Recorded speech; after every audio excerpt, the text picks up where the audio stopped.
Diamond B Sports presents the American Sports Cavalcade.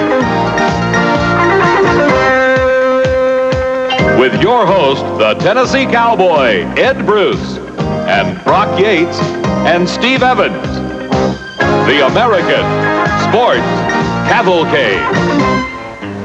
In 1959, stock car racing was launched into a new era, the era of the super speedway. Before that time, all stock car drivers plied their trade on short tracks of 1/4 to a half mile. Like this one, the Nashville International Raceway in my hometown of Nashville, Tennessee. Hi, I'm Ed Bruce. And with the addition of the big super speedways to the stock car circuit, short track racing is still very much alive and growing in popularity. It's a different approach to stock car racing, and some of the drivers will tell you it involves an entirely different technique. Today you'll be watching the American Speed Association's late model stock cars. They'll be competing in the Winchester 200 from the half-mile oval in Winchester, Indiana. Brock Yates and Steve Evans are getting set to call the races for you. And later on in the show, I'll introduce you to a man with a special affinity for short track racing. Retired stock car great, Cuckoo Marlin. He'll take us back in time and give us a little insight into what it was like in those early days of stock car racing on the short dirt tracks. But right now, let's go to the Winchester 200 and Brock and Steve.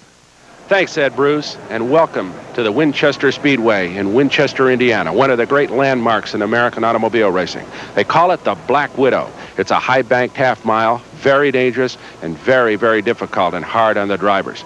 It's one of the oldest racetracks in North America, dates back to pre-World War I days, much like the Indianapolis Motor Speedway just down the road a piece. Today we're going to have some stock car racing action here. Stock car racing ASA style, late model stuff. And down in the pits, where the cars are just about ready to get underway, is my pal, Steve Evans. Thank you, Brock, and welcome everyone to the fastest half-mile racetrack in the world, the 36-degree banked Winchester Speedway. 27 cars are gridded and just about ready for the start of the Winchester 200 Late Model Sportsman stock car race. A very interesting race because these drivers represent many different racetracks and associations from all over the Midwest, gathered here today under the auspices of the American Speed Association for one big 200-lap shootout. Under their Firebird, Camaro, and Buick Regal bodies lie very sophisticated race cars, similar to the NASCAR Grand National machines, even more similar to the road racing cars of the Trans Am series. Now, for 26 of these drivers, this is sport and a part-time job.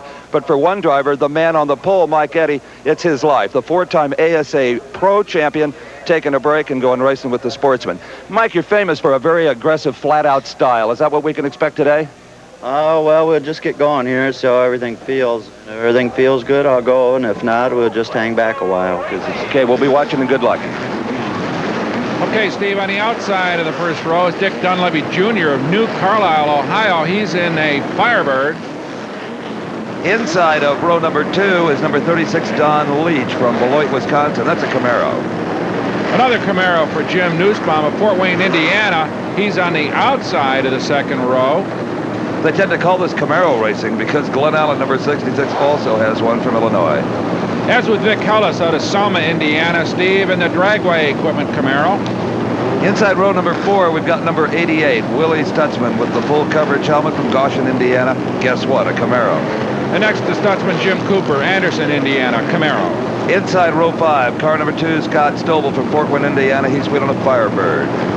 And the 10th fastest qualifier here at Winchester, Jerry Reynolds, Indianapolis, Indiana, Camaro. Brock, you can sense some tension in the faces of these drivers as we peek through the windows, and who wouldn't be a bit apprehensive as they roll out for 200 laps on this racetrack? I've never seen one quite like it. I don't think there is one quite like it, Steve. This racetrack is unique. Half mile, very high bank, very old, very rough, and very dangerous. There have been an awful lot of serious wrecks here over the years, and the drivers have a great deal of respect. As you can see, the corners are really tight, very high bank. You barely walk up and down them. I think they're more steeply banked, in fact, than Daytona. And when you stick that on a high bank on a speedway of this size, these banks really generate some speeds. In fact, Mike Eddy qualified at 109 miles an hour, which is really smoking on a speedway of this size. And with the course design, as you've described it, it is a blind racetrack. In other words, you could be coming into turn 1, there can be an accident in 2, and you won't see it till you hit it. Absolutely. The yellow lights here do go on. They've got them in all the corners, but even at that, you're kind of looking at a black wall of macadam as you go into these corners. They're so steep, and you just can't see around. You're almost looking out through the roof. In fact, I'm sure that some of the drivers would wish they had a little moon roof on their car so they could see where they were going. This pace lap number 1 done at a very slow speed, just warming up the engines, the tires, getting everybody comfortable in the seat of these cars. A big crowd on hand today, and a very loyal, friendly crowd.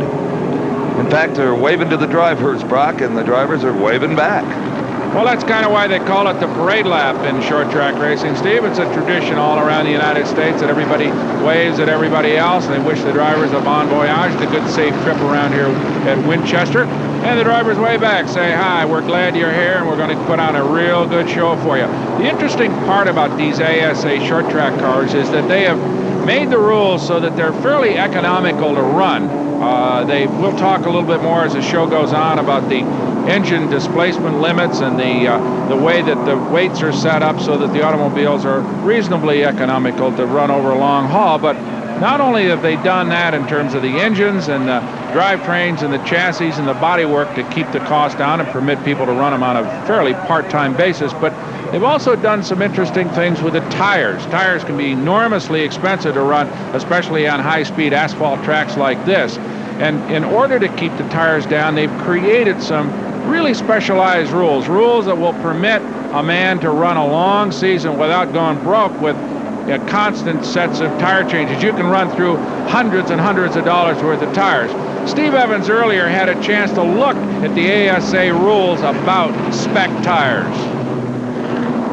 In ASA stock car racing, all of the cars use exactly the same tire. It's one of the rules that was created to hopefully reduce the cost of racing and increase the competition. This tire happens to be from Goodyear. In fact, they're the only ones that make it. Its part number is 3311. And having looked at a lot of racing tires in my career, I can tell you it's a good deal harder than most of them. It doesn't get quite the traction, but then again, everybody is using the same tire. Also, being a bit harder, these tires are going to last a good deal longer. There's another ASA rule. The tire has to retail for under $100. This one is like $84.60. And if you've priced radials for your passenger car lately, you know that's very reasonable indeed.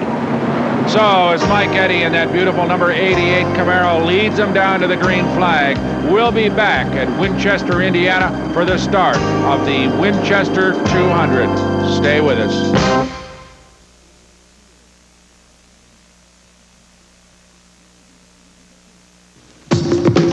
Racing Update, brought to you by B.F. Goodrich, makers of TA high-tech radials. Hello, racing fans. This is Dick Turner. Larry Ragland drove to victory in the Score Baja de Barstow off-road race. Other class winners were Jim Sumner's Class 2, Jorge Soto Class 3, Rod Hall Class 4, Ivan Stewart Class 7, Willie Valdez 7S, Dave Schopp Class 8, Larry Schwackover Class 6, and Larry Boland Class 10. In SCCA Trans Am competition at Sears Point, Greg Pickett won his first race in 3 seasons. Tom Gloy finished second. Both drivers were in Capri's. In Corvette Club action, Dave Goebel set fast time in the 5-star autocross at Orlando. Bob Stage stomped Group 1 in his BFG Corvette. Rich Vogler won his 4th straight USAC midget race at the Indianapolis Speedrome. Sherwin Armstrong took a rough ride at Hales Corners but is recovering fine. Kevin Olson won the USAC Jolly Rancher show. In still another USAC show, Jeff Knuckles grabbed a midget win at Slinger Super Speedway. Sammy Swindell won 2 World of Outlaws races at Grandview Speedway in Pennsylvania and Lebanon Valley Speedway in New York State. Kevin Kaufman did the trick at Orange County, and Steve Kinzer won at Canandaigua, New York. Duke Honchell took a gamble and won the NASCAR Warner Hogden 200 at Riverside in Grand American competition. Duke took on fuel only, hoping to make his tires last. After a yellow, Duke raced Herschel McGriff to the wire, winning by 1 foot. Dick Turner for Racing Update on TNN, the Nashville Network. B.F. Goodrich, TA high-tech radials. Update for enthusiasts. Subject, tire technology. Never before have ground effects prototype cars raced on tires of street radial construction. Think of the B.F. Goodrich prototype cars as 200-mile-an-hour laboratories, bringing you advanced radial tire technology today and tomorrow. Making race cars perform helps us make your car perform. B.F. Goodrich TA high-tech radials. We make cars perform.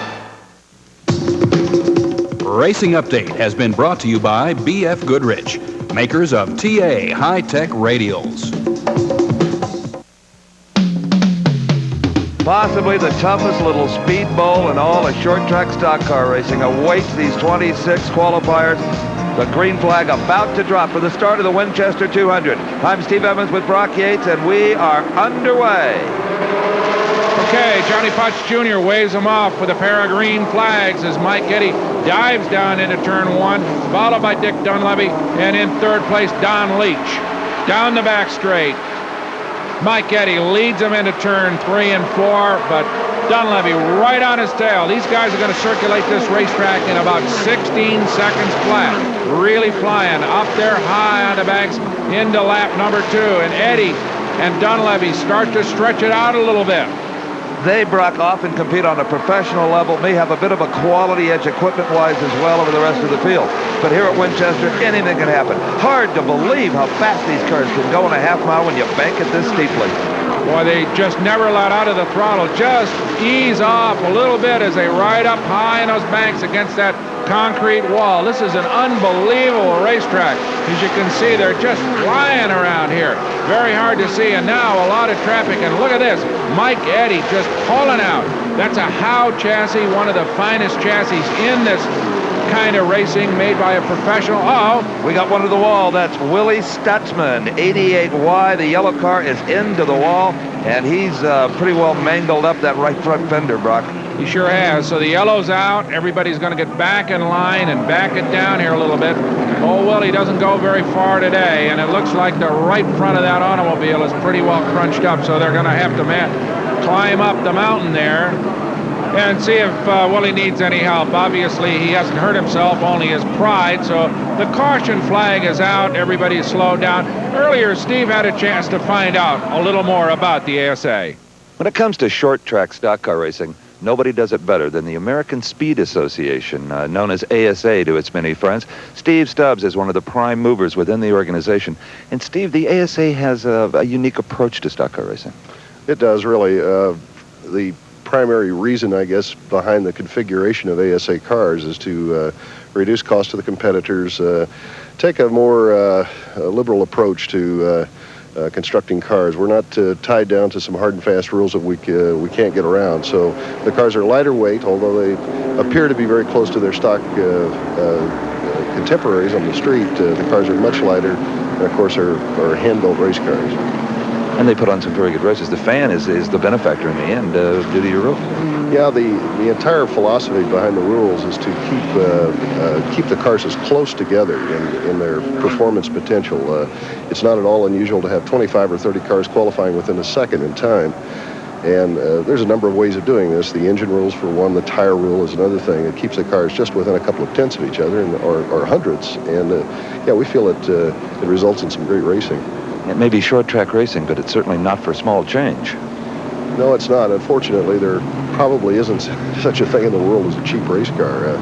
However, the initial investment with an ASA car is probably not much less than, say, a Grand National car. However, the cost of maintaining the car and cost of operating the car once it is being raced is much less. So, still under caution is the leader who came off the pole to take first place and hold it. Now under caution, Mike Eddy. Right behind him, Dick Dunleavy. And in third place, Don Leach. As the green comes out and we're back to racing. Mike Eddy down that short front straight and up on the banks. Boy, they're really romping and stomping, Steve.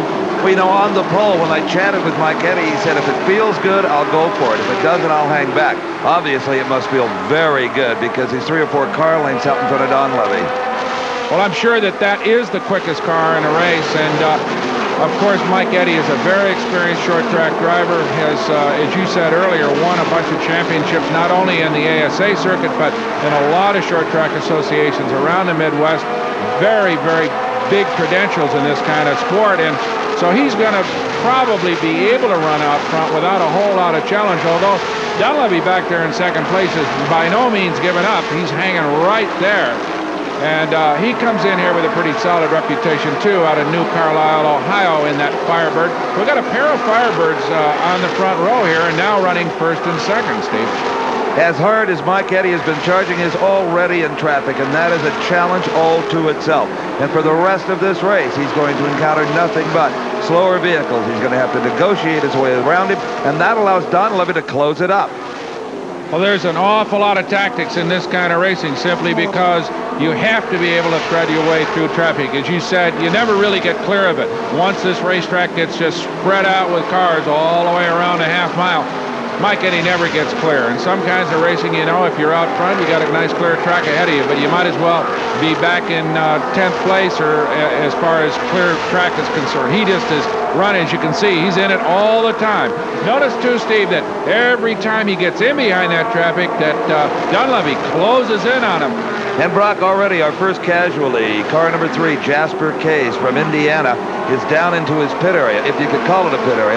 There really are no planned stops in this race. It's a non-stop affair. He can rejoin the hunt, but he'll be well back in the standings. You can bet on that. Oh, yeah, you can lose an awful lot of laps in an awful short amount of time here. In fact, you can lose 4 laps in just about a minute going around in Winchester, which is a terrible handicap if you got to stop. So Jasper Case has got himself some real problems as Mike Eddy rides high. You notice the faster cars tend to be riding up high on a racetrack to pass. That's kind of an unwritten rule here. Uh-oh, Steve, a spin in turn 1. That is Wayne Emerson in the red car, who apparently blew an engine. Now let's hope they see him. Not all of them do. Well, the first car to hit him was a second-place Firebird of Dunleavy, and he's down on the apron of the racetrack. And look at this, another last-second spin here. So we got 4 or 5 cars all hooked up in there in those banks. And look at poor old Dunleavy's automobile. He can't be happy. Mike Eddy slipped past when Emerson spun, but it's obvious that Dick Dunleavy couldn't avoid him, and whammo, and he's out of the race. There's no question about that. That car is badly torn up on the front end. And here's another casualty up against the wall. That's Buddy Stewart's Camaro. He's out of Byron Center, Michigan. That car is probably finished for the day. The kind of accident everyone dreads here at Winchester. It actually happens in about 3 installments. Dunleavy, number 21, cannot see the accident. By the time he does, and remember, he was running second, Eddy has already sneaked through. He sees it, he tries to steer down low. There's not enough room. Wham, he slams into Emerson, and it keeps happening. And you can see up above Emerson that Don Leach in 3rd place tries to squeeze between Emerson and Stewart, and he gets nicked a little bit. So he comes to a halt. So now we've got 4 cars on the racetrack with more to come.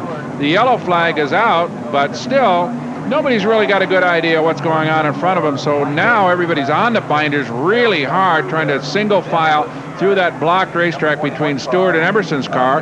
And, of course, Dunleavy's down low. Don Leach, who was in 3rd, he's stuck up high by Stewart's car. So we've got a bunch of contenders in there. And just when you thought it was over for a little encore, here comes Mike Patrick out of Sharonville, Ohio, and he gets Emerson one last time. Not a very hard hit, but enough to add insult to injury. So poor Wayne Emerson, who started it all, gets about 3 or 4 hits from all his pals. He is obviously out for the day, as is the 2nd and 3rd place car. Don't go away. This woman is sound asleep, and while she dreams, she is actually losing unwanted pounds and inches. Introducing Dream Away, the incredible new overnight weight loss plan that burns away fat while you sleep. Just take Dream Away before going to bed. You'll wake up the next morning slimmer, trimmer, and looking better than you did the night before. I thought it was too good to be true. Well, I lost weight overnight. I eat what I want, and I still lose a pound a night.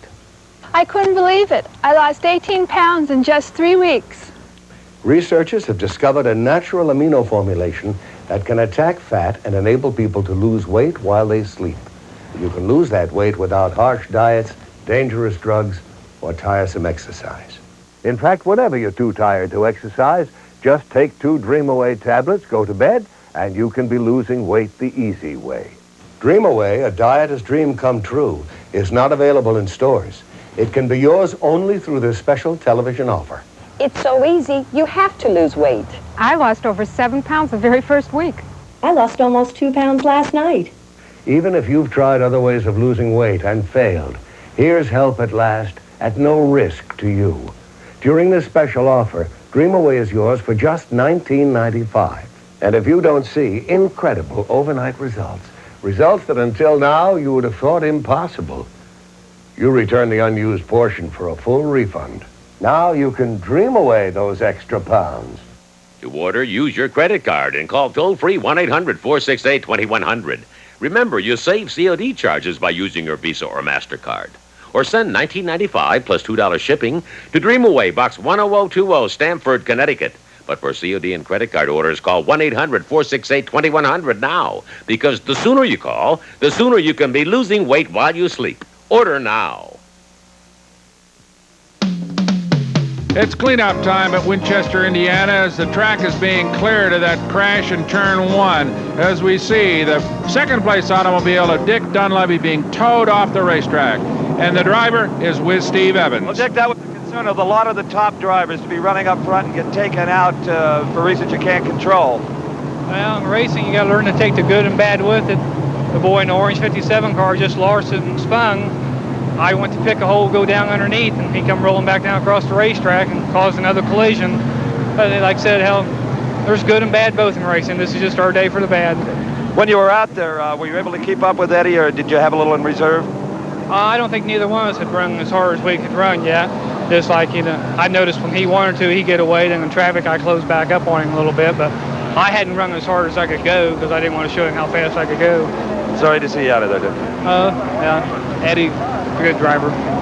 Thank you, man. Well, these short track drivers are pretty philosophical about this kind of accident because it can happen to them at any time in crowded conditions like this, as has happened also to Don Leach. And remember, he was running in third place and also got hooked up in that mess. So another unlucky break for one of the front runners in the Winchester 200.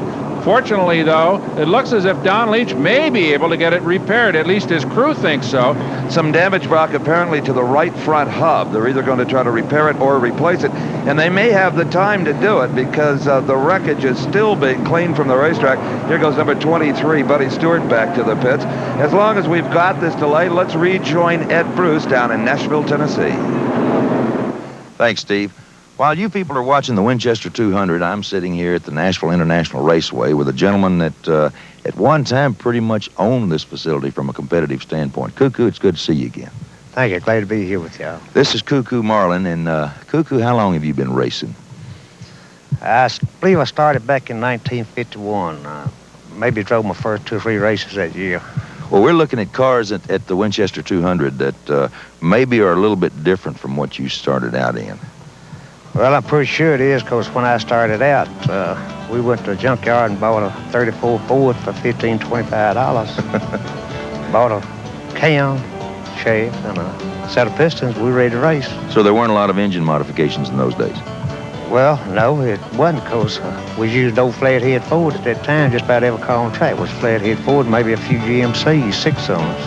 But the radiators, tires come out of the junkyard, usually off an ambulance or something, you know, the big tires.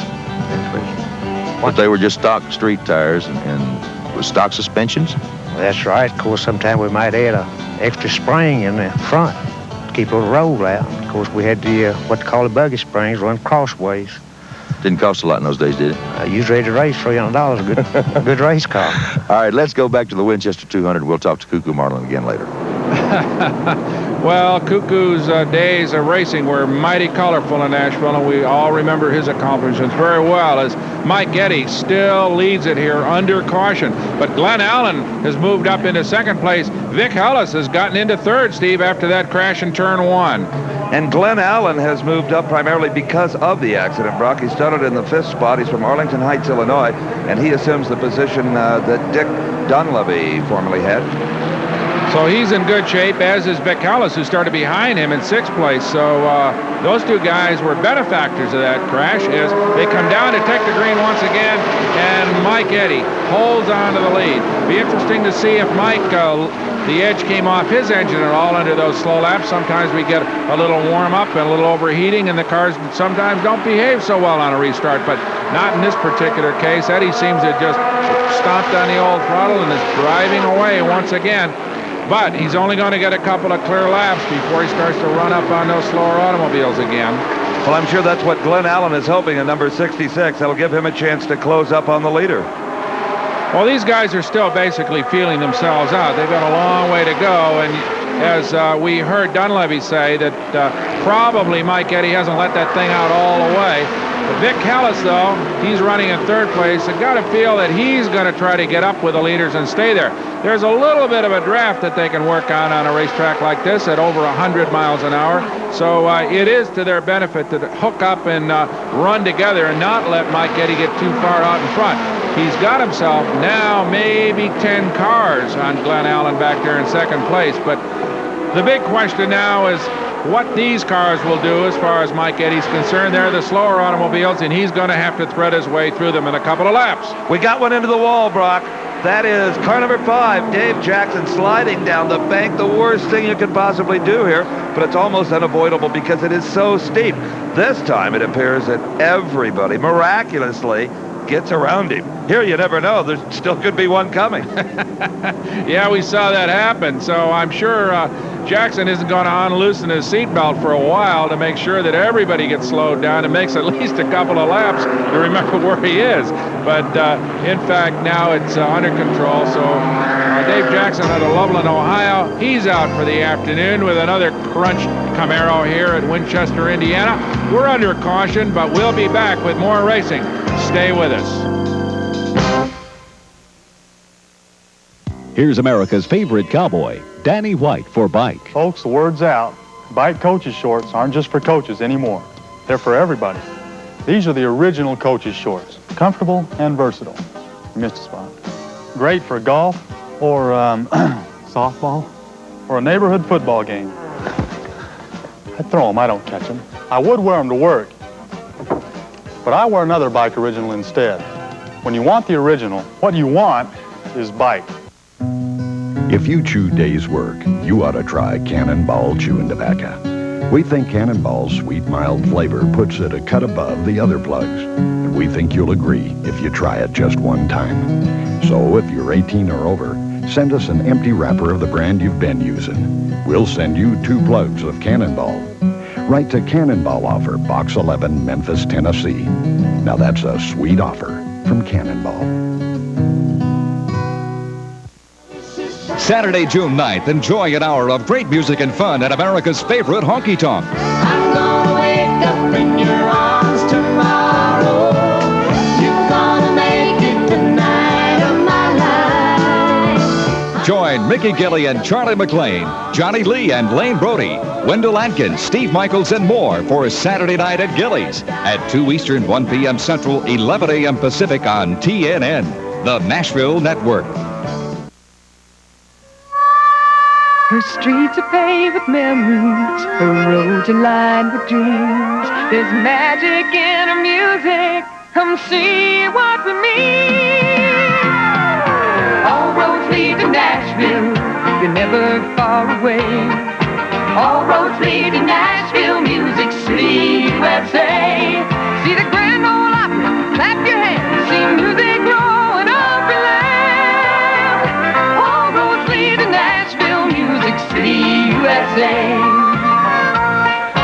Nashville, where the stars come out to play. Nashville, Music City, USA. All roads lead to Nashville, you're never far away. All roads lead to Nashville, Music City, USA. All roads lead to Nashville, Music City. The yellow flag flies here at half mile at Winchester, Indiana. The Winchester 200 as Mike Eddy still leads it as they're cleaning up the racetrack and getting ready for some green flag action. You know, one of the most critical aspects of running a short track stock car is how the chassis is set up. The very complex work of creating a suspension. Steve explains. The suspension on these cars is as sophisticated as you'll find on any racing stock cars. Let's first take a look at the rear suspension.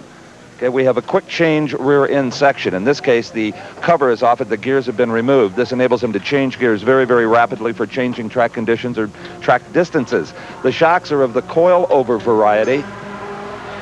Disc brakes here, very, very heavy hubs, an anti-rollover bar here to add some stiffness. And with all the sophistication, what do you find but a chunk of hardware store chain? That is there for pit purposes. When they jack the car up, they don't have to take the time for the suspension to come all the way to the top. This chain makes it jack up instantly. Let's take a look at the front end of the car. At the front of the race car, we find the same style of heavy-duty hubs and disc brake we saw on the rear. The suspension really is tubular double A-arms, upper and lower. The difference here from a production car, number one, is they are tubular for strength, and they're also angled exactly opposite of a production car. Your car or mine is this way. They use a very, very heavy and adjustable coil-over shock on the front. And bear in mind, the right side of the suspension takes far more punishment than the left due to the high banks here at Winchester. Also adjustable and very, very important is the sway bar at the front of the automobile. You see these jam nuts on top, and there's one on the other side. They can adjust the push of the car for changing track conditions. All in all, simple, but still sophisticated and very, very strong. Sure is, Steve, and now they're going to get their test as the green flag comes out, and Mike Eddy heads them down toward turn one with Glenn Allen right on his tail and Vic Ellis back in third place.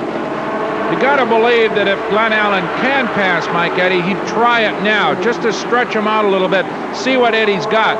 It may be that is all that Glenn Allen's got right now, Steve. Maybe Mike Eddy just can't be headed under green light conditions. Mike Eddy's got to be hoping the whole field stays under control, Brock. With enough green flag laps the way he's running, he can put some serious distance between himself and Glenn Allen. Every time a yellow comes out, the field's going to close right back up on him. It sure does, but he seems to have enough power in hand in that how-prepared Firebird of his to just walk anybody else on the racetrack. He qualified about 3 miles an hour quicker than anybody else, as we see the number 51 car of Vic Ellis, an older Camaro, trying to hang in there behind the two quicker cars, the Firebird of Mike Eddy and the Camaro of Glenn Allen. Back in the 6th spot is Buddy Cole in car number 10, and trying to take 6th away from him, Scott Stovall in 7th. This is a good race. It is, Steve, and it gives you a good idea of the kinds of cars that are running here. That older Camaro version of Cole's now being challenged by that shovel-nosed version of Stovall's back there in 7th place. Down low, you can see Stovall getting underneath Cole and taking over 6th place. And there goes Doug Druck. He comes up to get by Cole as well. But the Stovall car, very much an example of the ground effects automobiles that are more contemporary in the ASA kind of racing. So Buddy Cole has slipped from 6th to 8th just like that. Yeah, it's too bad because he started pretty well and he was running up well, and all of a sudden he's way back. And now the leaders, Mike Eddy. And Allen's moved up a little bit on him. Look at this. He's going to try to challenge him right in behind in kind of a draft as they sweep through turn 3 and 4. And old Glenn Allen has found some new speed. Look at this. He's going to try to put a move on him. How about that? Glenn Allen might have gotten Eddy a little bit by surprise there. Eddy slowed up in traffic before he realized that he'd been overtaken. Well, there's two things that are possible here. Either Eddy's got some problems, some overheating, and the engine's just not running right, or else maybe he's going to let Allen set the pace a little bit just to see how much Allen's got. But I doubt that because it looks as if Eddy is slowed down much, much too much to just be a kind of testing procedure. I got to believe that Mike Eddy's got some troubles. I agree with you, Brock. He must have, because no way he's going to let Allen out so far that he can't reel him in anytime he wants to. That's right. And he's fallen well back as Glenn Allen, new leader, started back in 5th place and coming on very strong now, just moving out again up in that high groove. Here comes Eddy. Yep. Well, maybe he was just seeing how much Glenn Allen actually had, because boy, he's just reeling them in now. Well, we guessed wrong on that one, didn't we? Maybe he's tuning the radio or something. Oh, Eddy is having some fun now, just playing cat and mouse with Allen. Oh boy! Look at the crowd. They have gone crazy as down low goes Mike Eddy, one of the all-time favorites ever to race here at Winchester. Oh, side by side, and it is Eddy back in the lead. Wow, he said to Glenn, he said, hey, just in case you think that Camaro's got some beans in it, watch this. And now he's just walking away from it. I think the crowd was fooled just like we were, Brock. Well, I don't know what happened. As I said, it's possible that he did just do that just to test things out and see how much he really had over to the rest of the field. And I think he's found out because he just left Glenn Allen back there in the dust somewhere. It's almost like he said, well, she runs pretty good in 3rd. Let's try 4th. He had just a rocket ship when he wants it to be. In the pits now is Vic Ellis. Ellis was running 3rd, and some major problems apparently have put him out of this race. Crew doesn't look too encouraged about fixing the car, do they? No, but Ellis is still in it, so maybe some hopes spring eternal as far as the Vic Ellis crew is concerned, and they are talking with him, and who's to know? We saw a couple of other guys come in and go back out, so perhaps Ellis is going to get in here, but as we said earlier, a stop like this is just horrible as far as the number of laps you lose on a half-mile track like Winchester. Yeah, 200 laps, it's really engineered to be a non-stop affair. Mike Eddy, he's still out there in 88, running clean, smooth, hard, taking a little more conservative line now through the turn, staying away from that wall. And as any race driver will tell you, the secret here is to stay out of other people's crashes. Sure is, and the fast lane around here is way up high. The slower cars tend to dip down low. Sometimes, ooh, look at this. Here's problems. We have got a blown engine on car number 95. That's Jim Cooper. He was riding in 4th place. That's a tough break.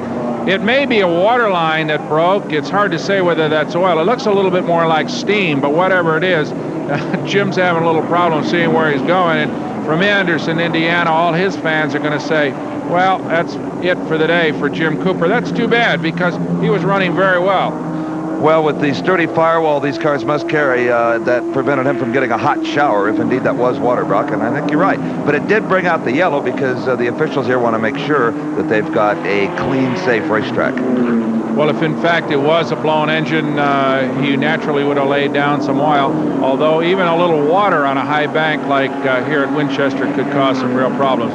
But I think it's a blown engine with a lot of steam coming out of that vent pipe over there, and kind of percolating like a coffee pot. It sure is. But look at this. Mike Eddy into the pits.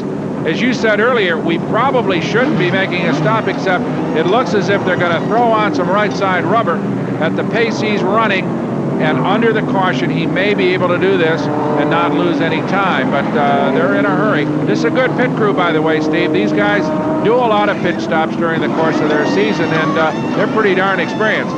Now, Mike Eddy is losing a lap while he's in there doing this, but Brock Mike normally runs with the ASA pros. He's dropped down here into the sportsman division. I think it's an exercise for everybody. Now he'll go back out there and see if he can drive around all these guys. Well, with the speed he's got in hand, he may very well do it. He's only lost a lap. In some short track races, you know, caution laps don't count. In this particular race at Winchester, they do, but he did get out before Glenn Allen got around twice. So Glenn's got a lap on him at this particular point, which is a nice cushion for him, and he's got to be happy as we see some other pit stops here during this caution period.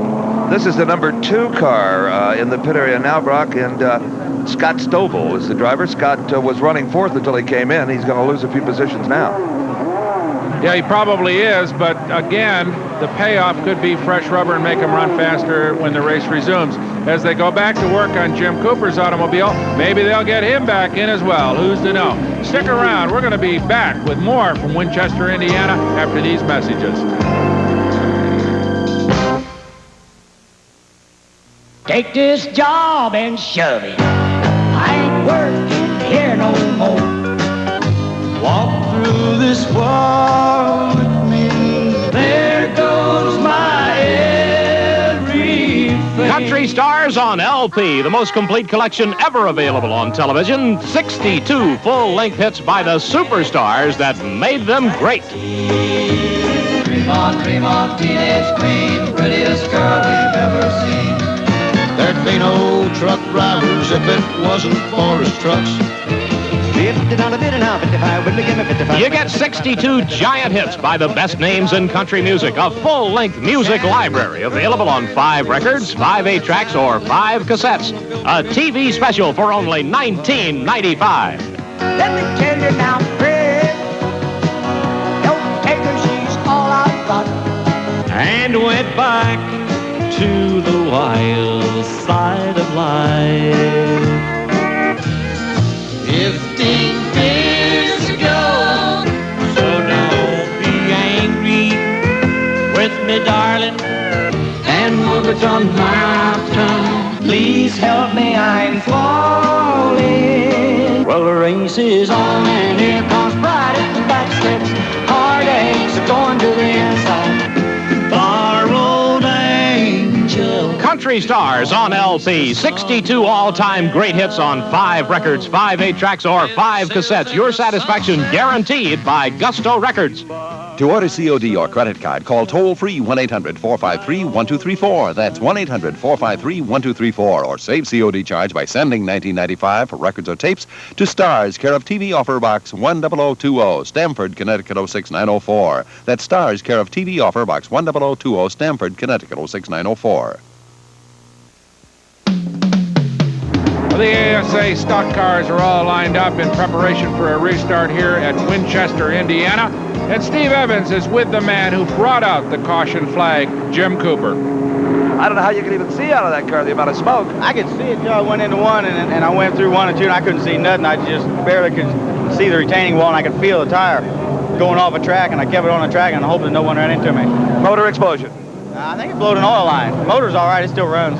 But well, when you get on those rear tires, that's about the worst thing that can happen on a track like this. Yeah, I'm just glad it did it back here instead of on down when I was getting ready to go in a turn. Did a good job of flying blind.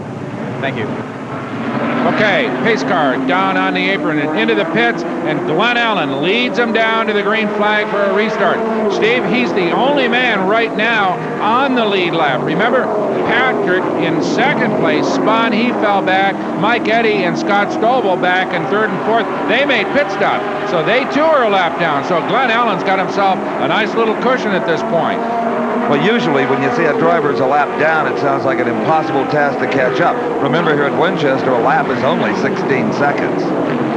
Well, Steve, to add to the problems, or perhaps the mystery here, we've been informed by the track officials that Glenn Allen told his pit crew that he's got some leg cramps. And even worse, here comes Mike Eddy. He's just moved past Mike Patrick to take over second place, and he's going to move in now and try to pass Glenn Allen to unlap himself. And the slower car in front of Glenn Allen, a lap car, was holding him up for a second until he saw the pass flag and got down. So Glenn Allen now can see Mike Eddy in his rearview mirror. Here comes Eddy. If he gets around him, you're right, Brock. We will again have at least 2 cars on the lead lap. Here comes Eddy down low. Won't even try it there. A little too dangerous. He's going to wait and try to get him going into the turn. He dips down, coming out of 4. Still can't quite get him. These are pretty interesting little automobiles, these ASA stock cars. They have a minimum wheelbase of about 104 inches. They weigh between 3,300 pounds and down as low as 2,850 pounds, as we see Mike Eddy trying to put that move on Glenn Allen. Probably will succeed if, in fact, the form chart stays the way it has been, because Eddy has a lot more power. But boy, this time, Glenn Allen stays hooked up in that high groove and can't get by, or doesn't let Mike Eddy get by quite as easily as he did. In fact, now he's stretching it out a little bit, Steve. Brock, I don't think Eddy has the power that he had in the early going of this race. Glenn Allen could have never done that to him in the first 10 laps, 15 laps. No way he could have. You're absolutely right. As I said earlier, cars carry 4-barrel carburetors, weigh about 3,000 pounds, 355 cubic inch engines. And look at this, Mike Eddy. Death smoke out of that right side exhaust pipe, I would say. He may have burned a piston, something, broken valve, something like that, but he's obviously in trouble. And sure enough, Mike Eddy rolls into the pits with the engine cut. That ends his run this afternoon. Surely the strongest drive of the day. That's too bad. Let's go to Steve Evans for an update on those reported leg cramps with the leader, Glenn Allen. Number 66 is reporting via his radio that he is having some leg cramps, and there is a relief driver standing by. Gene Harsh, a fine driver from Cincinnati, may go in the 66 car. We'll be watching. We will indeed, but for the time being, Glenn Allen hangs in there with that pain, and this is a bad place to have any kind of problems, because you're in a corner all the time, and a lot of bodily stresses on you on these high banks. As we watch the second place car, that's Mike Patrick and that number 8 Camaro. He started way back in the field and went through that little spin in that crash that we saw earlier, got underway, and here's Mike Eddy climbing out of the automobile. That is a bad sign. Probably finished for the afternoon, Steve. Oh, I assure you he is. There's not that many laps to go. Eddie is out, his helmet off.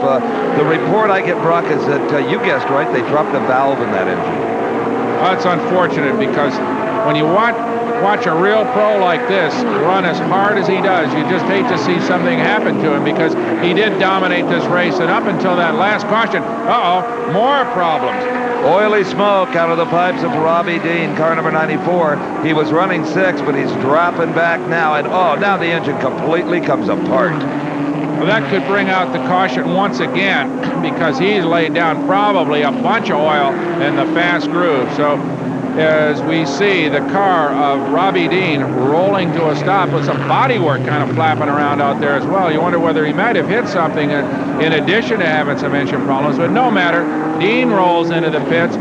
We've got the yellow out. The field slows down, and as Glenn Allen continues to lead, Steve Evans has rounded up Mike Eddy, the man who dominated this race until retiring.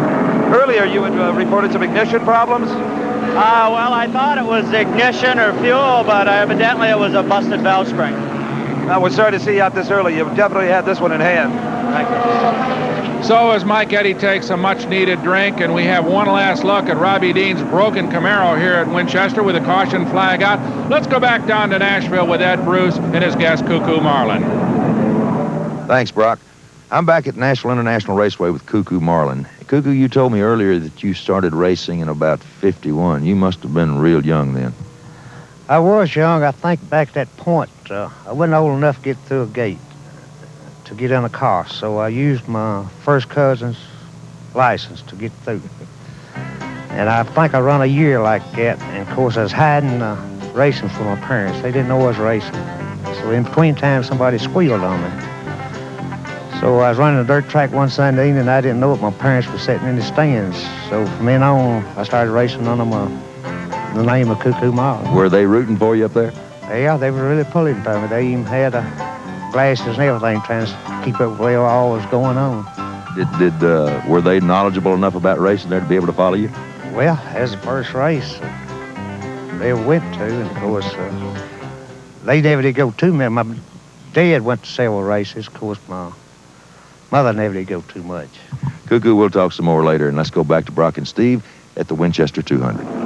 All right, thank you very much, Ed Bruce. This is Mike Patrick, who was running second. Remember, we're under the yellow flag, so Mike has ducked into the pits to get some fuel. They're inspecting the tires, getting a clean windshield. I would guess here, Brock, that he's gathering it all up for a strong finish. I'm sure he is, Steve, and look at this. He's underway with a gas can stuck on the back of the car. That's exactly what you don't need after a real quick pit stop that could have set him up for a dash for the finish, but now he's probably going to have to stop again, Steve. That's just unbelievable. That could explode just from the friction of going, and somebody's got to flag him down here pretty quick. I'm sure he probably knows it's back there, and he's probably saying a couple of kind words about his pit crew right now. Now here's Glenn Allen, the leader, coming in. As long as he yellows out, he saw Patrick in and figured, I better do the same thing if I'm going to race with him. For a race that really wasn't intended to have any pit action, it has been quite sensational. And here is Patrick finally in to get the fuel can that has welded itself into the fuel filler off. It's gone. This is just absolutely unbelievable. A scorer's nightmare. You have to feel sorry for the people that are trying to keep track of all these numbers on a quick, short lap time racetrack like this. Well, especially when he got some duplicate numbers. We got at least 2 number 8 cars out here, and when you remember that they come by every 16 seconds, it's got to make the scores up there about half crazy. Well, Glenn Allen is down off the jacks, and he dashes out to meet up with Mike Patrick and the rest of the guys. Ever since Mike Eddy dropped out of this race, it has taken on an entirely new complexion. The yellow is still out and will be for a while longer. We'll take a break. Stay with us. Especially for you, from the Nashville Network, it's the Nashville Network Country Card, and it's yours free. This card is your opportunity to win big prizes while you watch the Nashville Network. Your card number will be entered into our prize drawing, and we'll let you know when you've won. This card is your key to great discounts at home and when you vacation at Campgrounds of America. You'll also receive inside information about the Nashville Network programs and stars as a special Country Card member. And it's yours for a lifetime, absolutely free. It's our way of saying thanks for watching the Nashville Network. So get your Country Card now. Call toll-free 1-800-626-0300 or write Nashville Network Country Card to the address shown. Hi, I'm Ralph Emery. Don't miss your chance to get your very own Country Card today. Just call or write, and it's yours free. And join us on June 14th here on Nashville Now for the first exciting country card prize drawing. It's not too late. If you're out of a job or if you want a better job, but you have no specialized skill, it's not too late. Call this toll-free number. Commercial Trades Institute will send a free career guide explaining how you can learn bookkeeping and tax preparation in your home at your own pace. You can even earn money while you're learning. They've been helping people like you find rewarding careers for over 35 years. It's like having your own instructor right in your home. Hear him describe and explain each point thoroughly on this cassette player that comes with the course. These loose-leaf binders hold the easy-to-understand reference material that becomes a permanent library. But that's not all. You also get this 10-digit printing calculator that makes learning easier and more enjoyable. Your diploma is proof of your new career skills. Learn bookkeeping the easy way. Study at home. For free details by mail, call 1-800-468-1300 toll-free. Call 1-800-468-1300 for a free brochure. Call 1-800-468-1300. We've got a new leader in the Winchester 200. We're still under yellow, but young Scott Stovall from Fort Wayne, Indiana, has put his Firebird into the lead during that flurry of pit stops that dropped Mike Patrick back to second when he made a couple of stops with that stuck fuel can. Glenn Allen, who dove into the pits for fresh tires, he's back in third place as the green comes out. They're accelerating again down into turn number 1 here at Winchester with Scott Stovall, our new leader. And as you said, Brock, he really inherited that lead when Patrick and Allen decided to pit and get ready for the final half of this race. Going to be interesting to see whether Scott can hang in there, because he's got a couple of very quick guys running behind him. And it looks to me, when just as Stovall went by, that maybe some of the bodywork is coming loose on that vehicle. Look at that hood. Very thin gauge fiberglass, and apparently a Zeus button, a fastener of some sort, has come loose, because Scott Stovall has got real problems now. Just what you want, right? Your hood to come up on the Hollywood Freeway. Oh, exactly, yeah, especially in this place. And boy, now it's flapping around like a piece of canvas. And Patrick went right around him just then, so that will put Patrick back into the lead. A little puff of smoke to add to the pleasure for poor Scott Stovall. So he's coming in with a very loose race car in a whole bunch of ways. It'll be interesting to see whether the crew can get that thing hooked back down as we see the new leader, Mike Patrick, in that older model Camaro. And here comes the hood off Scott Stovall's car, and he just says, okay, forget it, guys. I'm going out without it. It'll be lighter. Sure ain't going to have anything fly up on him, except maybe a few motor parts if something else breaks on him. But right now, he's back in the hunt. We just saw Mike Patrick go by, your new leader in that pretty number 8 Camaro. Remember, he had that little involvement with that spin earlier in the going, Steve, but he got it all back together, and he's running pretty good right now. Just about every ingredient you can ask for in a short track race has been included here, and we've still got a long ways to go. What's next?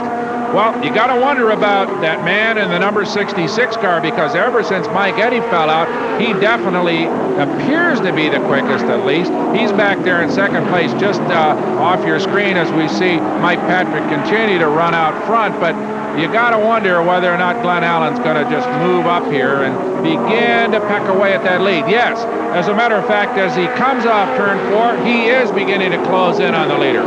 You know, Brock, we talked about tires and pit stops earlier.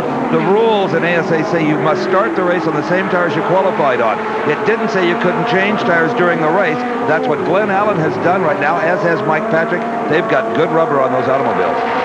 And we've got a car spinning in turn 4, Steve. That's Vic Hellis, who had some problems earlier and now got backed into that wall up there in turn 4, and now is down low on the apron. He's still rolling, but he's got some serious rear end damage.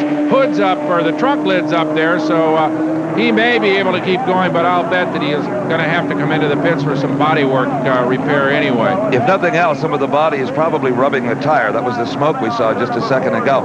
And that, of course, brings out the yellow flag again. Be interesting to see if any of this field decides to come into the pits, something that we really had not anticipated this kind of frequency of.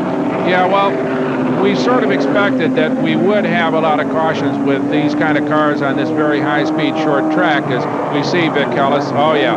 Right rear tires down. Bodywork is pretty well intact, but they are going to have to change that right rear. He may be able to get back in. It seems as if he hasn't hurt anything more than that rear wheel and tire, so except the crew doesn't look too happy about the whole thing, and they're in a whole big rush to get him back out on the racetrack. They don't really need a jack. Look at the guy at the back quarter panel there. He can just handle it all by himself. That's right. He's not going to help. Maybe he's not with their crew. He says, looks too heavy to me. Here comes Scott Stovall, who is running third, or was running third till he exited the racetrack. Car number 2 in the pit area. Maybe he wants a new hood. Well, maybe the car runs so good with that little bit of body work, maybe they're going to take a little more away. But no, seriously, I think he's got some engine problems. Remember I said that there was a little puff of smoke when he had that first bit of body work come loose, that hood come off, and it may be that he's got some problems more serious than just loose body work. So the old track they call the Black Widow has taken a couple of more victims as they are in the pits. Let's go to an earlier conversation that Steve Evans had with Steve Stubbs about Winchester. You wouldn't know it looking at this tidy facility they call Winchester Speedway, but it's probably the second oldest racetrack existing in the country today. Steve Stubbs of the ASA is an expert on the subject. Steve? Well, perhaps for verbal history of it, the indications are there has been a racetrack here consistently, except during World War II, when there was no racing in the United States, since 1909. That dates with the Indianapolis Motor Speedway and the Minnesota State Fair Speedway, which are the two oldest continuously run ovals. The track wasn't originally banked this high. It was dirt and much flatter. The banks came in the 30s and have been with us since then, and it gives it the unique character that it has. And a lot of the great names in racing have performed right here. Virtually everyone. Back to the days of Wilbur Shaw, predating him even.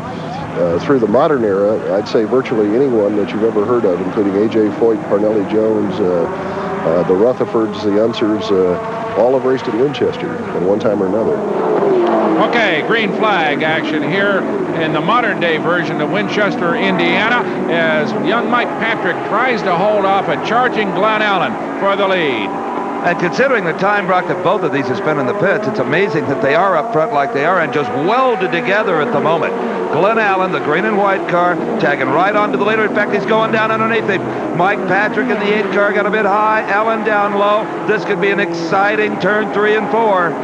Well, at this point, it's Allen who's handling with those nice, fresh tires on there. Got a little bit hairy coming off at turn 4, but hangs on and now starts to open it out on Patrick. Yeah, definitely Glenn Allen has shown some real power and some real handling with that automobile. You had to wonder whether or not he was going to be able to do this as handily as he's doing it, because he was blown off, remember, so well by Mike Eddy. Now a couple other drivers are knocking on Mike Patrick's door. That's Buddy Cole in car number 10 and Doug Druke in car number 33. They're a few laps down, but that really isn't the point. Do they have the power to get around him and put him further back from Glenn Allen? Well, they're all racers, you know. They just never quit no matter what place they're in. And we're not going to quit either. We're going to take a little break here in the Winchester 200, but stick around for more racing action after this. Richard Petty is one of racing's most spirited competitors, but there's a side to this champion driver few people have ever seen. This is where it all started, and we've never really wanted to go anywhere else. I started here, and Brock Gage brings you a rare glimpse of racing king Richard Petty on The Great Drivers, Saturday at 11:30 Eastern, 10:30 Central, and 8:30 a.m. Pacific, only on TNN, the Nashville Network. Nashville, Tennessee is full of exciting attractions, but only one is a totally unique experience in lodging, dining, entertainment, and gracious Southern hospitality. The incomparable Opryland Hotel. The hotel is right next door to the Opryland Entertainment Park, television facilities for the Nashville Network, and the Grand Ole Opry itself. The hotel's design and furnishings are true to the Southern tradition, as are the gracious staff people. Of course, the hotel has its modern amenities too, and the entertainment spans a wide gamut from nightclub dancing to country picking. Dining is a unique experience in the 9 restaurants and lounges. No wonder the Opryland Hotel has been awarded Mobil's 4 stars and AAA's 4 Diamond Award. To really experience Nashville, you must stay at the Opryland Hotel. Call us or your travel agent and ask about our family rates. The number is 615-889-1000. They are still flying around one of the fastest half miles and certainly the steepest banked half-mile racetrack in the United States today, Winchester, Indiana. This is the Winchester 200, and this is your leader, Glenn Allen, car number 66. Behind him and on the same lap is Mike Patrick, car number 8. The third place automobile is a lap down. That's car number 2, Scott Stovall. Also just one lap down, car number 10, Buddy Cole in 4th. Jerry Reynolds is in 5th, car number 57, but he is 2 laps down. And from there on, who knows? There are only 16-second laps here at Winchester. As Glenn has a rather comfortable lead, let's again go down to Nashville, Tennessee with Ed Bruce. Thank you, Steve. Cuckoo, we look around us here now at the bank turns and the asphalt surface. What was short track racing like back in those days when you started? Of course, when I started, I was young, and still you had, just like my brother, he was 6, 7 years older than I was. The most of the drivers was in his age range, so I was kind of new, you know. A little bit wild when I first started driving dirt. I'd get to the front, somehow or another I'd lose it and go through the wall and get back on track. Were they flat tracks? Well, it's kind of a little small bank dirt track, and of course, it wasn't no problem to go with the bank, and you usually didn't tear the cars up, you know. They didn't have no wall to be banging on. How old a sport at that time was stock car racing? Were most of the guys young like yourself, or were there some old heads around been doing it for a while? Well, it was very few, I guess. As far as I know, I was the youngest. Of course, there's several old heads. They've been running dirt tracks around probably 6, 7 years by the time I got started. Cuckoo, thank you. And let's go back to Brock and Steve at the Winchester 200. Thanks, Ed, as we get that view down the front straightaway of that pretty number 66 Camaro of Glenn Allen, who has fought his way back into the lead after some problems in the pits and some high adventure up here on these high banks. But boy, I'll tell you, right now he's got it all hooked up, Steve Evans, and appears to be really in command of this race. Well, we've seen that situation a number of times with Mike, Eddie, Larson, and some others, but it's just so unpredictable here at this racetrack. A blown engine, a blown radiator, a blown tire, anything can cause an incident, a yellow flag. Well, as we saw also that if somebody else gets sideways up in front of you and blocks that racetrack, you can T-bone them in a wink, and that'll put you out as well. So there are all kinds of hazards up ahead for Glenn Allen at this point, and he's got to, in fact, right now, he's got a bunch of traffic to kind of weave his way through. Looks a lot like freeway at the rush hour. There comes the second place car right into our screen right now. He's about a half lap back. That's Mike Patrick, and really scratching to hang on to a fleeing leader. Mike Patrick started way back, had some problems, but he's done a good job so far today. Had that little problem with his gas can, had to make a long pit stop to get that cured, or at least 2 pit stops. We got a car down on the inside with some problems right now, but he's staying out of the traffic. Well, Brock, there's one driver out there with that never say die spirit. That's car number 36, Don Leach, who you may remember was involved in the shunt that happened at the very top of this race. He's out there running 13th and trying his heart out. He sure is, and probably just out there for the fun of it. He's like everybody else here. He loves to drive, a lot rather be behind the wheel of that race car than hanging around in the pits. But he has a lot of respect for this old racetrack.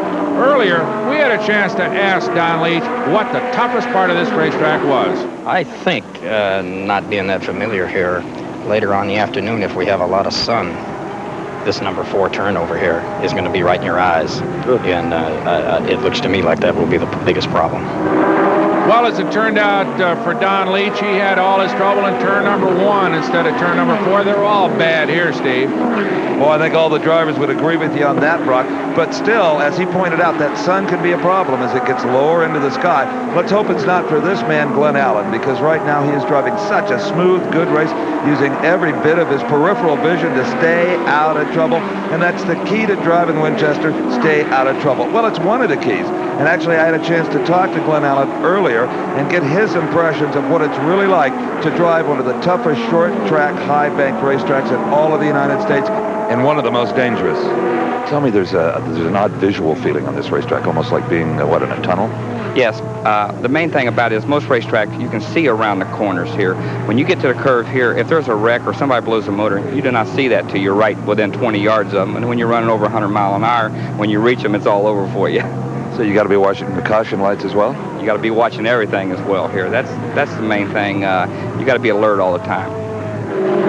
Well, Steve, right now, number 76, Ron Carroll, is watching his instruments. That's an oddball car in this league. That is a Murata, a Chrysler product automobile in a field of GM Camaros and Firebirds that are dominating the race. But Glenn Carroll right now has got some problems. One thing with that Chrysler Corporation car, though, Brock, if you run a non-GM car, you get a weight break. So he can make up for what he might be down in horsepower with a lighter car. Right, I think they get a couple of 100 pounds if you run anything except a Camaro or a Firebird. And you can see why they're so adaptable to this racetrack. Really slick little race cars, nice aerodynamic body shape, and well suited to short track racing.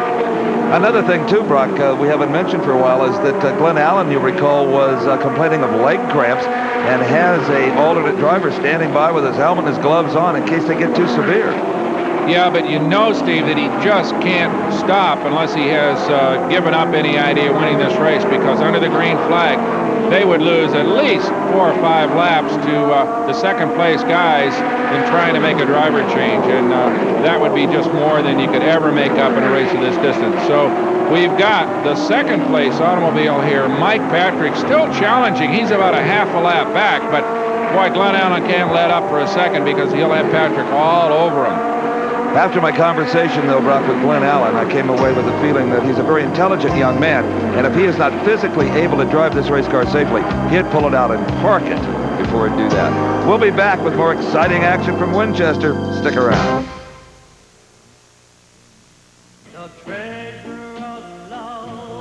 Remember those great Saturday nights when one magical slow dance after another carried you through evenings you wished would never end? Well, now you can get 36 of the greatest 1950s love classics in one fantastic record package, The Treasure of Love. In the still of night. Dream, dream, dream, dream. Heavenly shades of night are falling. It's twilight time. The Treasure of Love is a TV exclusive, not sold in stores at any price. Put your head on my shoulder. You are my special angel. My only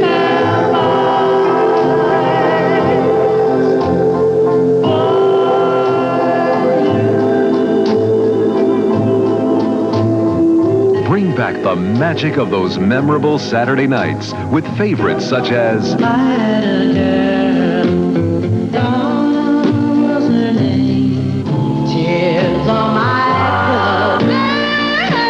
finally, all of your favorite slow dancing love songs of the 50s in one incredible collection. Available on records, 8-tracks, or cassettes. Quality and satisfaction guaranteed by RCA. Here's how to order. To order, save $3 in COD and handling charges by using your MasterCard or Visa. Call toll-free 1-800-468-2700. In Utah, call 1-800-662-2500. Or send check or money order for $12.98 for records, $14.98 for 8-tracks or cassettes. The Treasure, care of TV Offer, P.O. Box 10030, Stamford, Connecticut. Illinois, Indiana, New York, and Georgia state residents, and appropriate sales tax.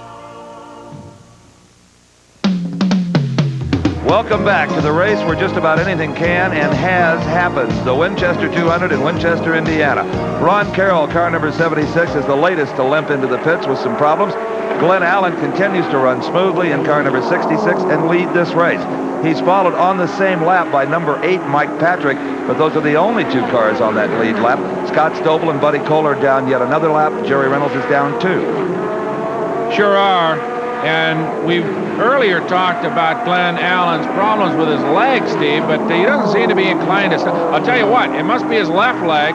Here's Gene Harsh. He was ready to go in. It must be his left leg because his right foot on the throttle doesn't seem to be giving him any problems at all. He manages to keep that about flat on the floor.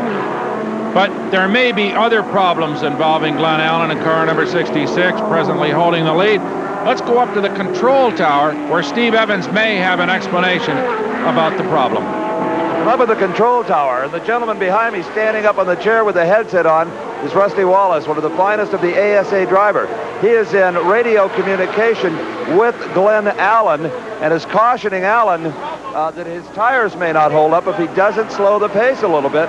And he's got to quit pushing that 66 car as hard as he is, according to Rusty, who's been monitoring that same tire on other race cars, and says they're not going to go the distance at this speed. Well, that would be real problems for Allen because he'd have to stop once more. And as we said before, a pit stop under green here is a total disaster. But he doesn't seem to be slowing down at all, Steve. No, he's not, but this man is not only slowed, he is stopped. Number 72, Don Ely of Kingman, Kansas, is out of the race with overheating problems. A sidebar on that story here in the tower, Brock. Rusty Wallace is up here really to warn Glenn Allen of accidents. We've talked about how blind this racetrack is. This whole thing about the tires is really kind of a side benefit of him being there. So he's sort of a second eyes and ears as we see Mike Patrick still holding down second place in that old Camaro. And there's Vic Hellis back in there. Remember the last time we saw him, Steve, he had the rear end of that car kind of bent up after a spin up against the fourth turn wall. He's another one of those guys that's going to need a good body man when this is all over. When you come to Winchester, you just have to expect to bend up the old iron a bit, don't you, brother?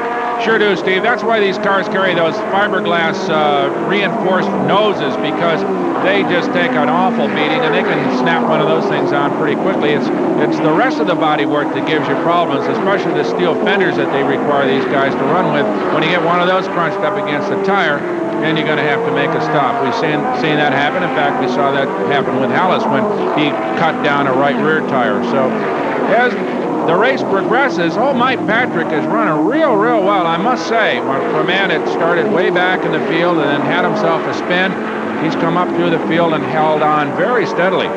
Well, if Glenn Allen's tires do not hold out at this pace, which was Rusty Wallace's opinion, then guess who's going to inherit that lead if anything goes wrong? It'll be Mike Patrick. And I think right now that's the position that he's assuming. Well, Vic Hellis sure isn't backing down at all, even though he's well back in 7th place, a few laps behind Patrick.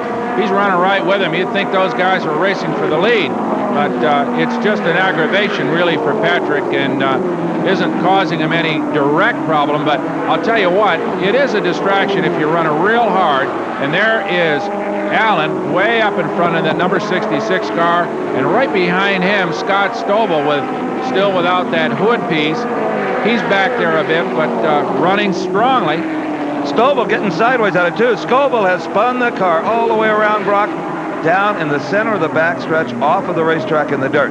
Didn't hit anything, neither car nor barrier. Just a lot of dust, and I'm sure that'll bring out the yellow flag again. Well, I'm sure Rusty Wallace is going to be happy about that, because now maybe he can tell Glenn Allen to really back it down and save that rubber, because this is going to slow the pace, but not for too long, because Stovall's going to get back underway. It didn't hurt the car, at least we don't think it did. He probably flat spotted the tires. He may have to come in and make a change of rubber. Oh, that's a tough break for Scott Stovall, who is running in 3rd place. In fact, he may be able to hang in there. It doesn't look like he's going to go in the pits. He's going to say, I'll have a bumpy ride. I'm going to stay out here anyway, Steve. Well, as I pointed out earlier, Brock, these are very hard compound tires, and they're not going to flat spot quite as easily. So Glenn Allen continues to lead it in number 66. Mike Patrick still in the same lap within car number 8. And Stovall had such a lead over Buddy Cole that even though he spun, Brock, he held on to 3rd position. So that was a lucky break for him. He didn't bend any body work, didn't appear to hurt the car at all, and he's back in line and holds on to his position. So that was a lucky break for the young man who, as we can see here in a replay, got up way up too high and just couldn't save it. The car starts to come around way over on the left hand of your screen there, just loops it down into the infield, got the brakes hard on, so he kind of saved the automobile from hitting anything. And that's the technique, you use here in a short track, Steve. You don't try to steer into the slide as you might want to do on a stretch of ice or something. You turn left and try to snap spin the automobile to keep it off the wall and get it down in the inside so you don't hit anything. And that worked for Scott Stovall in this particular case and didn't really hurt him all that much. Well, this race hasn't particularly been a picnic for Al Grogg in car number 49. He's been trouble-plagued all day, and he finally is just going to cash in his chips, crawl out, and hang up his helmet. Well, we've had a pretty high attrition rate here today. The old Black Widow at Winchester, Indiana, has taken its toll, no question about it. We had a lot of mechanical breakdowns, and we had a few cars bounce off the walls. Fortunately, Al Grog didn't do that, didn't hurt the automobile other than its mechanical innards. So we're under caution here at Winchester, Indiana. But don't forget, the leader, Glenn Allen, is fighting leg cramps and some badly worn tires, so it isn't over yet. Remember when movies were 50 cents, hamburgers a quarter, and you could put a nickel in the jukebox and listen to this? As I walk along, I wonder what went wrong with our love, although it was so strong. This is Jukebox Jive, and it's one of the greatest collections of rock and roll memories ever put on 2 albums. Remember?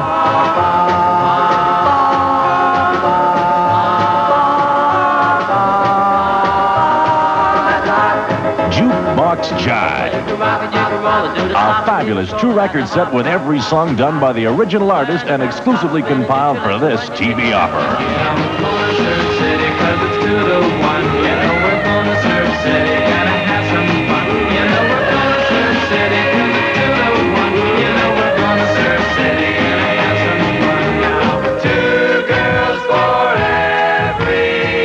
Remember when the top 10 included this song? Jukebox Jive does.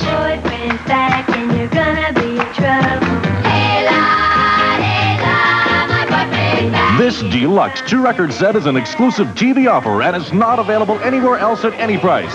Don't miss this special offer.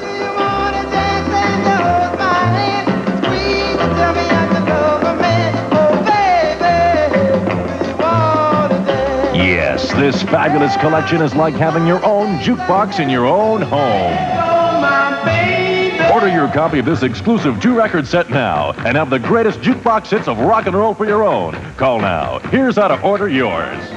To order, call toll-free 1-800-826-1110. That's 1-800-826-1110. To save COD charges, use your credit card or send check or money order for $14.95 plus $2.95 for shipping and handling to Jukebox Jive. Care of TV offer, P.O. Box 10030, Stamford, Connecticut. We're about to go green for the final laps of the Winchester 200 here in Winchester, Indiana.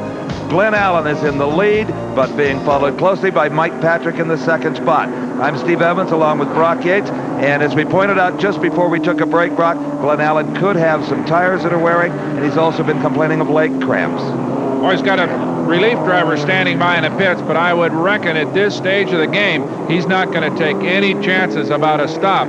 There is Glenn Allen, as you said earlier, a very heady young driver. Started this race in 3rd place and encountered some problems along the way.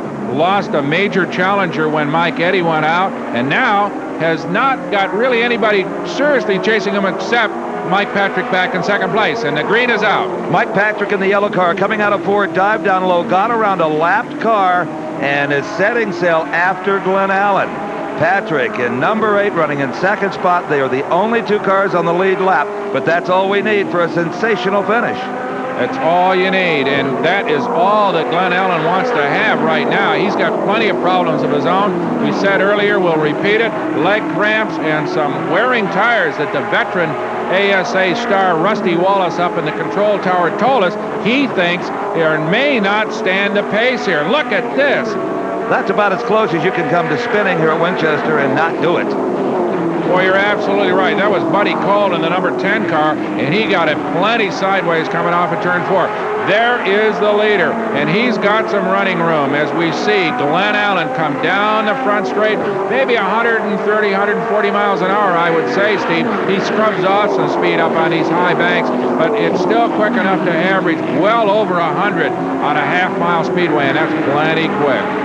Green and white, car number 66, your leader coming down off of turn 4 across the start-finish line with a very few laps to go. That, of course, Glenn Allen. Here's number 2. You can see the interval very plainly. He's driving as hard as he can, but he's not making up any ground at all on the leader, Glenn Allen. But still, there is concern. Rusty Wallace watches Glenn Allen with a whole lot of concern on his face. Steve Evans is in the control tower with him. Is it the tires or the cramps? I don't know. I don't know Glenn real well, but it might be the cramps. I just can't hardly believe it's the tires right now. The tires were going away every 100 laps. I told him to slow down, and it might be the tires, but doubtfully. It's probably the cramp coming on. Rusty won the famous Winchester 400 a year ago. In just this fashion, he had somebody up here doing what he's now doing for Glenn Allen. a very critical role that Rusty Wallace is playing. If there are any kind of spins or any problems, he'll shout the alarm down to Glenn Allen and hopefully keep him out of the crash. But in the meantime, those leg cramps concern him. He appears to be slowing down a little bit as we watch Mike Patrick try to gather up some ground on the leader. The leader now into some heavy traffic. This could be a disadvantage for him as well. He takes the high groove, but if he's tired, if the tires are going away from him out a little bit, that's very dangerous ground in this high bank Winchester Speedway, Steve. It absolutely is, Brock, and Mike Patrick has now Patrick is in that same traffic. That is the equalizer right there. Patrick was picking him up a second or so a lap. No longer, not as long as he's in that crowd, which he finally gets around. But he's still got some lap traffic, and what's more, he's still got Vic Hellis chained to his rear bumper. He hasn't been able to shake him all afternoon.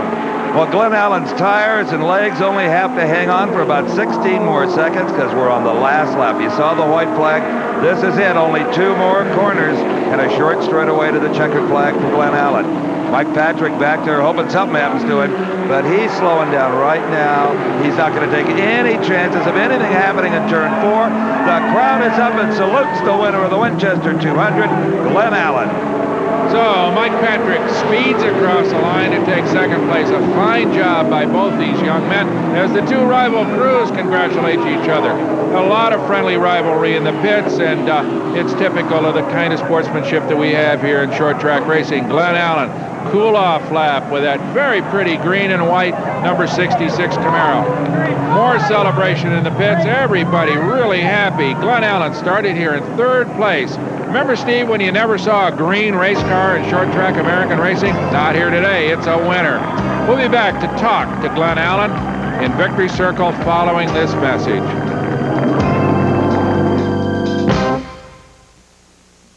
Stop fumbling with ratchet heads and open-end wrenches trying to find the right size. Stop readjusting pipe wrenches. Stop using channel locks and pliers that slip and strip bolts. The Urban 2000 Universal Wrench can replace most wrenches in your toolkit. Urban 2000 Universal Wrenches grab and hold any size nut or bolt instantly. Urban 2000 Universal Wrenches are superior to other multi-wrenches you've seen because of this design breakthrough. This spring action head. With one hand, you'll automatically and instantly grab any size nut, bolt, or pipe. You'll never have to search for the right wrench again. Use the Urban 2000 in tight spots. The Urban 2000 turns clockwise with a grip that can't slip. It turns easily counterclockwise without releasing. You can even let go of the wrench. It remains locked in place while you make other adjustments. The Urban 2000 Universal Wrench Set includes a 6-inch and a 10-inch wrench that fit all nut, bolt, and pipe sizes up to 1 3/8 inches. Urban 2000 wrenches are designed for any automotive, electrical, plumbing, or home maintenance needs. Use Urban 2000s for stuck lawnmower blades, bicycle repairs, under the sink, on anchor bolts, bathroom plumbing, loose garage door bolts, and conduit and electrical work. Urban 2000s are ideal for opening strip nuts or bolts. Use them in any tight, hard-to-reach area. Triple nickel-plated chrome vanadium steel gives the Urban 2000 Universal Wrench quality so high that we warranty every Urban 2000 until the year 2000. That's right, fully warranted until the year 2000. Order the Urban 2000 Universal Wrench Set today. You get both the 6-inch and the 10-inch wrench for only $19.95. This is a limited-time TV offer, so order today. To order, call toll-free 1-800-453-1234. That's 1-800-453-1234. Use your credit card or send check or money order for $19.95 plus $3 for shipping and handling to Urban 2000. Care of TV offer, P.O. Box 10030, Stamford, Connecticut. Hi, I'm Peter Brown. Taking care of your car yourself can save you money. It's easy, and I'll show you how on Car Care Central, Saturday on TNN, the Nashville Network. Glenn Allen, exhausted, coming out of the window of his race car. A kiss for his lady, his biggest victory probably ever in the Winchester 200. And I tell you, you got one happy crew down here in the winner's circle. Glenn, leg cramps, tires going away, you still did it. Yeah, tires went, but Hoosier kept on working, and I hope he gives me this set free. Tell us about the leg cramps. I got leg cramps about 7 or 8 laps. I never wore a boot before. And I don't know if the boot caused it or what, but I'll tell you this, the boot helped me later on. The floor got so hot that I couldn't have stood it if I hadn't had that. And I got blisters all over there and on my back. That's why I have the tape And I just slowed down. I couldn't go no faster. I just needed to get my breath. When the caution came out, I was okay. Congratulations, you conquered the Black Widow today. Thank you. And our congratulations to Glenn Allen. A fine drive and a lot of adversaries out there. Mike Patrick, second place. Scott Stovall without his hood and a spin. He comes in third. Jerry Reynolds comes up to take fourth place. And Buddy Cole with a few adventures out there. He comes in fifth place. So a fine afternoon of racing here at Winchester, and Steve has called it the second place finisher. Great drive. It looked there for a while like you were going to really miss. I was working hard.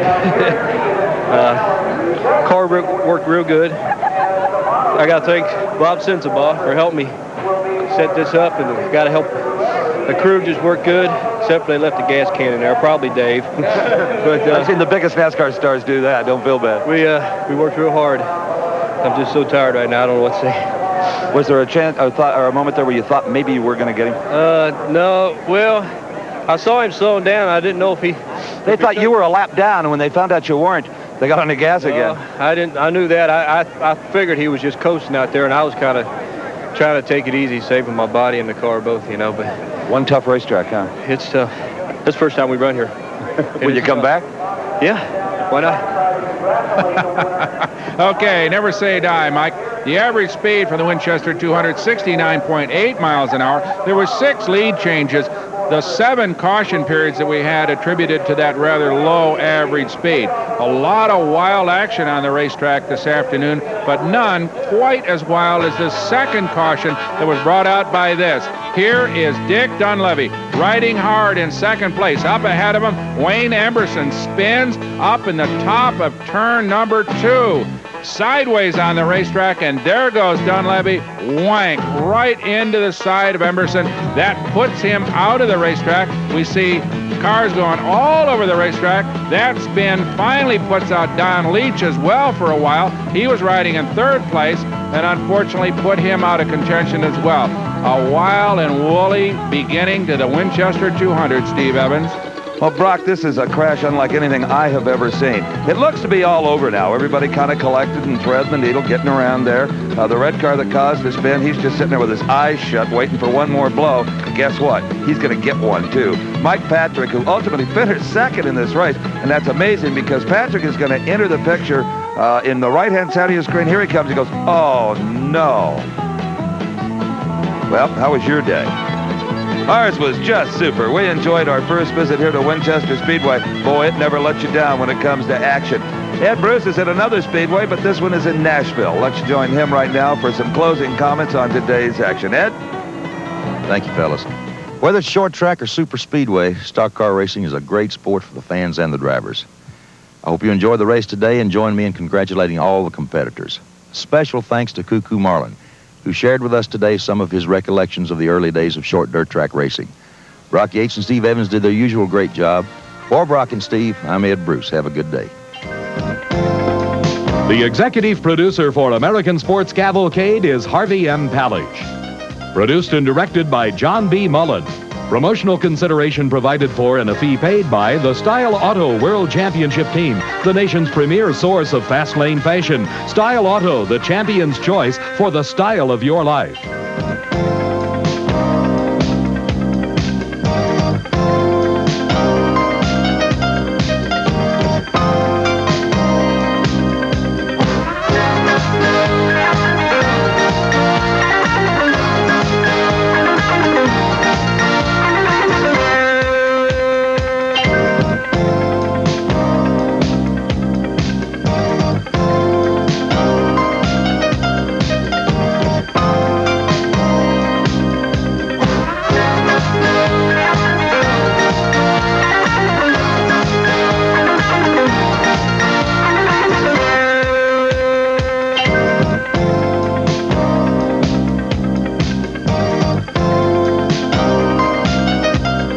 The American Sports Cavalcade is a presentation of Diamond P Sports.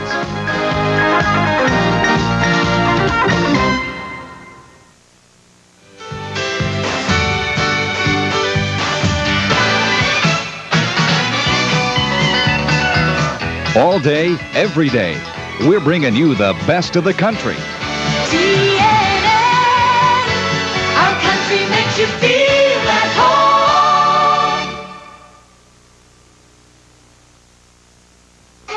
Nashville. Its fame grew with the Grand Ole Opry.